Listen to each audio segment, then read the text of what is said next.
9 décadas levando informação aos brasileiros nos 4 cantos do país pelas ondas do rádio. O noticiário passou por transformações tecnológicas, políticas e sociais sem nunca sair do ar. A homenagem no Congresso Nacional ao programa de rádio mais antigo do país foi presidida pelo senador Jorge Cajuru, de Goiás, que lembrou a importância do programa ao atravessar gerações. Que esta capacidade de renovação faça com que o programa continue sendo um dos mais importantes noticiários da República e que mais pessoas possam desfrutar desse grande instrumento de democratização das informações do poder público. Espero, em uma década, participar da celebração do centenário do programa Voz do Brasil. No plenário da Câmara dos Deputados, foi transmitido um vídeo sobre a trajetória de A Voz do Brasil. Está no ar A Voz do Brasil. As notícias que movimentaram o país nos últimos 90 anos. Muito boa tarde. Na solenidade, também foi lançado um selo postal comemorativo pelos Correios. Assim como os Correios unem o Brasil por meio da comunicação postal, encurtando distâncias físicas e conectando pessoas em todos os cantos do território, a Voz do Brasil cumpre um papel igualmente essencial: aproximar o Estado do seu povo, garantindo transparência e acesso à informação. Ambos são símbolos de continuidade, de tradição e de serviço público de qualidade, fundamentais para fortalecer as estruturas de uma nação democrática e soberana.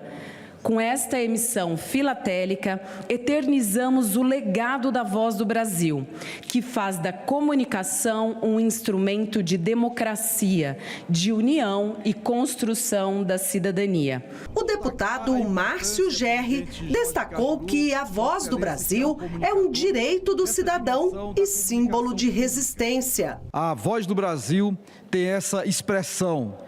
Representa muito o valor da comunicação pública, da comunicação democrática, da comunicação que é, na verdade, um direito de todo cidadão, de ter acesso a uma comunicação plural, que realmente informe daquilo que se passa em nosso país, em cada território do nosso país. Ao longo desses 90 anos, a Voz do Brasil, que nasceu a Hora do Brasil, divulgou fatos marcantes da história brasileira, como a deposição dos presidentes Getúlio Vargas em 1945 e João Goulart em 1964. Também levou a todo o país a cobertura dos processos de redemocratização em 2 momentos históricos, 1946 e 1985. Cumprindo mais que seu papel de informar, virou um elo entre o Estado e a população. Atualmente, a Voz do Brasil tem 1 hora de duração. Os primeiros 25 minutos são produzidos pela Empresa Brasil de Comunicação, levando aos ouvintes as notícias sobre o Poder Executivo Federal. Juan Pessoa, superintendente de Serviços de Comunicação da EBC, fala sobre esse trabalho feito com responsabilidade, seriedade e compromisso com o cidadão. A Voz do Brasil, ela tem o compromisso, diário de levar a informação de qualidade, também de fazer o combate à desinformação, o combate às fake news. Então é importante o papel que a Voz do Brasil cumpre, nesses 90 anos, e que vida longa para a Voz do Brasil. O diretor-geral da Empresa Brasil de Comunicação, Braulio Ribeiro, destacou o papel da Voz do Brasil, que leva informação a todo o país e garante transparência dos atos do Estado brasileiro. A Voz do Brasil, ela cumpre um papel fundamental de levar informação sobre o que está acontecendo nos poderes públicos, nos poderes da República, para a população, inclusive enfrentando uma situação que a gente chama de desertos informacionais, né? Muitas regiões do Brasil não têm produção de jornalismo que chega até essas pessoas, e a Voz do Brasil muitas vezes é o único programa jornalístico que chega até uma parte importante da população. Para o secretário executivo da Secretaria de Comunicação Social da Presidência da República, proteger a Voz do Brasil é proteger a democracia brasileira. O veículo, segundo ele, é garantia de informação limpa e confiável. Mais do que um programa de rádio, a Voz do Brasil é uma instituição de defesa da democracia. Porque a Voz do Brasil ela é inclusiva, ela chega em todos os locais, em todos os grotões desse país. A Voz do Brasil também protege a integridade da informação, algo que tem sido tão ameaçado em tempos recentes. Os apresentadores Luciano Seixas e Mariana Jungmann também participaram da solenidade na Câmara dos Deputados. Mariana Jungmann, que está à frente do programa como apresentadora e editora-chefe há 3 anos, define a Voz do Brasil como tradição que influencia a vida dos brasileiros. Então, a Voz do Brasil é isso, é acesso a políticas públicas, a serviços públicos, a direitos essenciais. E o primeiro passo para isso é saber que as pessoas têm esses direitos e como acessá-los, e a Voz garante isso. Para Luciano Seixas, que já esteve em outro momento à frente do noticiário por 13 anos e retornou há 3 anos, fazer parte dessa história é uma realização. Se eu pudesse traduzir uma palavra, ela é confiança, ela é presença em toda a sociedade brasileira. E fazer parte disso é realmente emocionante, né? O encontro reuniu lideranças do setor de alimentos que ficaram fora da lista de exceções divulgada pelo governo dos Estados Unidos. Frutas, carne bovina e café devem ser taxados pela Casa Branca em 50% a partir do dia 6 de agosto. O setor do agronegócio e de alimentos tem peso significativo nas exportações do Brasil para os Estados Unidos. Do total exportado em 2024, cerca de 30% correspondem ao agronegócio, somando mais de 12 bilhões de dólares. Nós ficamos no foco de algumas regulamentações internas que podem aumentar o consumo de produtos que eram exportados. Isso gera oportunidades, nós estamos avaliando com a área técnica para anunciar juntos e ampliar aquilo que já é um legado deste governo, do governo do presidente Lula, o vice-presidente Alckmin tem viajado tanto conosco, o MRE, a Apex. Nós estamos hoje com 398 novos mercados, de forma muito plural ainda, bem diversificado o que foi aberto os mercados, e a gente então enxerga algumas oportunidades para ampliar isto neste momento. O governo federal ainda tenta negociar com os Estados Unidos para impedir a taxação, mas já trabalha em um plano de contingência para evitar demissões e apoiar empresas brasileiras. Entre as medidas em análise pela equipe econômica estão crédito com juros reduzidos via BNDES e subsídios à folha de pagamento das empresas afetadas. O grande compromisso do governo brasileiro é negociar para retirar essas tarifas, porque elas não só prejudicam a economia brasileira, elas não só prejudicam o empresário brasileiro e os empregos, elas prejudicam a economia americana, a sociedade americana, que vai ter inflação de alimentos na medida em que dispensa produtos de altíssima qualidade e de preços baixos, como são os produtos brasileiros. A expectativa é que o pacote de contingência seja anunciado nessa semana, após as tarifas dos Estados Unidos entrarem em vigor. O governo também deve recorrer à Organização Mundial do Comércio contra as tarifas. Nós defendemos livre comércio ganha a sociedade. Você é mais eficiente no setor, eu compro de você.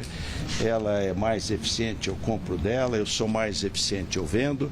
Nós defendemos o livre comércio e o multilateralismo.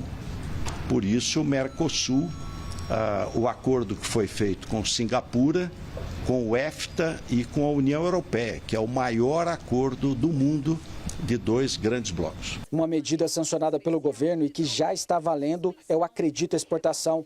Com o programa, as micro e pequenas empresas exportadoras vão receber de volta os tributos federais de 3% pagos ao longo da cadeia produtiva. Nós temos possibilidade muito boa com União Europeia e Reino Unido, porque lá atrás houve bloqueio por questão sanitária que pode ser superada, então buscar novos mercados e a partir de hoje começa a vigorar o Acredita Exportação, que é um reintegra de transição. Então, a partir de hoje, as pequenas empresas que exportarem vão ter de volta 3% do valor exportado. E aí o pleito do setor empresarial hoje foi estender esse reintegra de transação para as demais empresas que estão prejudicadas na sua exportação para os Estados Unidos. E nós estamos justamente discutindo parcerias com os Estados Unidos da América, sobretudo na questão da transição energética, que nós temos várias coisas comuns. Interesse em solar, em eólica, em biocombustíveis.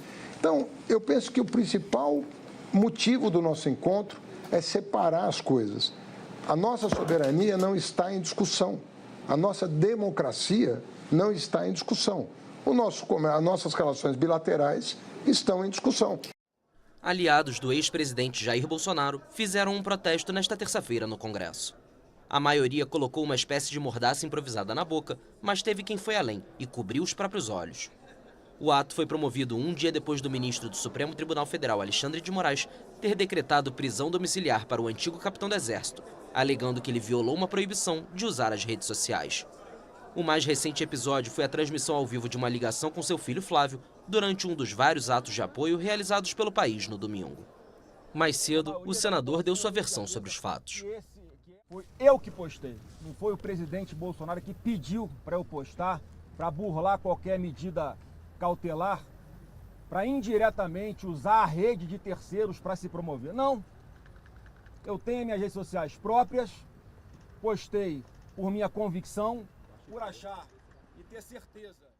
Segundo a Agência Brasil, os senadores e deputados que participam da manifestação prometeram permanecer nos locais até que os presidentes das casas legislativas cancelem a sessão prevista ou aceitem pautar a anistia geral e irrestrita para os condenados por tentativa de golpe de Estado. A mídia estatal acrescentou que os parlamentares também querem que seja pautado o pedido de impeachment de Moraes. E a partir de agora, nós estamos nos adestrando e nos apresentando para a guerra. Se é guerra que o governo quer, guerra o governo terá. Não haverá paz no Brasil enquanto não houver discurso de conciliação, que passa pela anistia e pela mudança do fim do foro e impeachment do ministro Alexandre de Moraes. O presidente da Câmara, Hugo Mota, e do Senado, Davi Alcolumbre, ainda não se manifestaram sobre os pedidos da oposição. O presidente disse que questão de impeachment é uma questão, atribuição, uma prerrogativa dele, é da presidência do Senado. E ele, para usar as palavras, disse assim, não há hipótese de que eu coloque para votar essa matéria. E tanto faz um requerimento feito pela associação, com todo respeito, dos catadores de lixo de São Paulo, como assinatura de 80 senadores. O processo não diz respeito ao quórum do Senado, tanto faria 80. Então, esse movimento de buscar assinaturas, né, ele deixou claro que não influenciará na decisão dele. Isso é uma prerrogativa dele que ele exercerá na sua plenitude. E, nesse momento, não há hipótese dele colocar um impeachment de um ministro do Supremo. Entendi.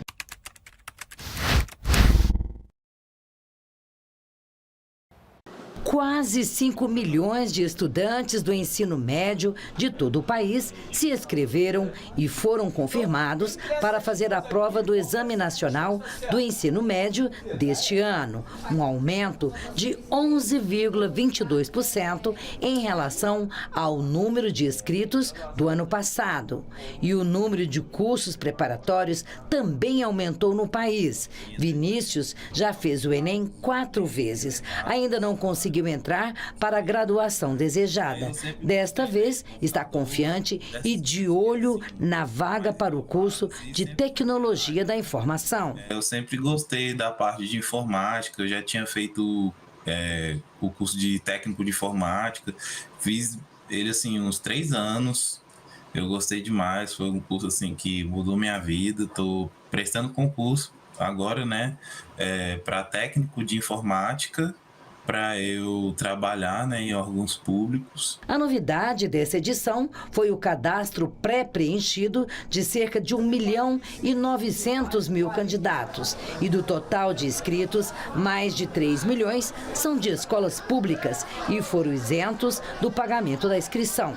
E cerca de 100 mil vão utilizar o exame para certificação de conclusão do ensino médio. Nós tivemos em torno de mais ou menos 98 mil, né, de pessoas que tiveram interesse de utilizar o Enem como uma forma de certificação, e a gente entende assim que realmente é uma oportunidade a mais que essas pessoas vão ter para poder estar conseguindo essa certificação e estar se inserindo no mercado de trabalho. As provas do Enem serão aplicadas pelo INEP em 9 e 16 de novembro em todo o país. E de uma forma excepcional, o exame será aplicado em 30 de novembro e 7 de dezembro nas cidades do Pará, Belém, Ananindeua e Marituba, em virtude da realização da Conferência das Nações Unidas sobre Mudanças Climáticas, a COP30, que vai acontecer na capital paraense no período da aplicação regular do exame. É importante que as pessoas também entrem, verifiquem seus locais de provas e o dia da realização, para que não tenha nenhum tipo de problema, né, e que realmente garanta que essas pessoas que se inscreveram consigam realizar a prova efetivamente nos dias que estão pré-estabelecidos. O presidente da COP30, André Correia do Lago, afirmou que o aumento vertiginoso nos preços de acomodação em Belém é uma preocupação entre os países que se preparam para a próxima cúpula climática. Nesta quarta-feira, o embaixador participou de uma audiência pública na Comissão de Meio Ambiente e Desenvolvimento Sustentável da Câmara dos Deputados para falar sobre os preparativos para o evento, marcado para novembro. Essa questão toda, esse debate todo, está vindo porque os países que estão procurando fazer reserva em Belém estão vendo preços que são 10, 15 vezes maiores do que o que os hotéis oferecem, por exemplo, esse mês.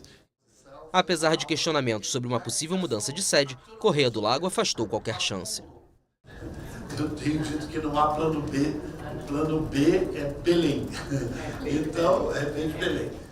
De acordo com a Agência Brasil, o embaixador confirmou que o presidente da Áustria, Alexander Van der Bellen, desistiu de viajar ao Brasil em razão dos custos e vai enviar apenas o seu ministro do Clima e Proteção Ambiental. O presidente da COP30 lembrou que as questões estruturais e logísticas da conferência são de responsabilidade da Secretaria Extraordinária da COP30, ligada à Casa Civil da Presidência da República, que, junto ao Estado do Pará, busca soluções legais para os preços, inclusive por meio de órgãos de defesa do consumidor.